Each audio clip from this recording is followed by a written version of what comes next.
هم أهل اليمن، هم أهل الإيمان والحكمة، هم أرق الأمة قلوبا وأقلها عيوبا، أهل السكينة والوقار والفقه والاعتبار. قطنوا في العراق بلاد المنابرة، قطنوا في صعيد مصر هذه البلد المبارك، ونحن نحيي مصر وأهل مصر. قطنت اليمن من دكا إلى جاكرتا. هذا هو تاريخ أهل اليمن وحضارة أهل اليمن، أرق الأمة قلوبا. هم من ناصروا النبي صلى الله عليه وسلم في البيعة الأولى والبيعة الثانية. الأوس والخزرج من هم؟ هم من أهل اليمن. الأوس والخزرج أنصار النبي صلى الله عليه وسلم، هم أهل اليمن. كما نصروك يا رسول الله حيا فسننصرك ميتا إن شاء الله. إنه النبي عليه الصلاة والسلام رمزا للبشرية عليه الصلاة والسلام، يتعرضون له أعداء الله والإنسانية، ولكن بعز عزيز وذل ذليل سينصرونك أهل اليمن. هم أهل النصرة والجهاد.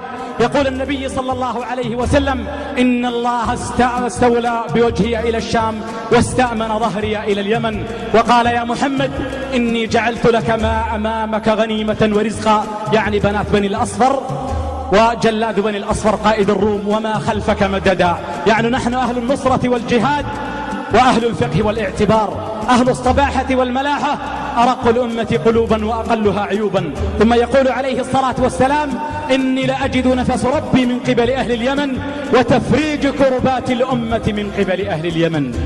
تفريج كربات الأمة من قبل أهل اليمن. ثم أهل اليمن وما أدراك ما أهل اليمن من هم؟ آمنوا برسالة معاذ بن جبل وأبا موسى الأشعري رضي الله عن الجميع.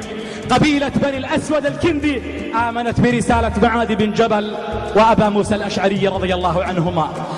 هؤلاء هم أهل اليمن، هم أهل السكينة والوقار والفقه والاعتبار، أهل النصرة والجهاد. إذا دعاهم لن يتخلف منهم. فقد قال سعد بن معاذ الذي اهتز له عرش الرحمن جل وعلا، قال كلمة يقول عمر رضي الله عنه: وعلي ما أحب أن يكون لي بها حمر النعم. قال النبي صلى الله عليه وسلم يوم بدر: أشيروا علي معشر الأنصار، وهو يريد أن يتكلم الأوس والخزرج من الأنصار من أهل اليمن. قال: أشيروا علي، هل يناصرونه في المدينة فحسب وإلا خارج المدينة؟ فقال سعد بن معاذ: علك تعنينا يا رسول الله معشر الأنصار؟ قال: بلى.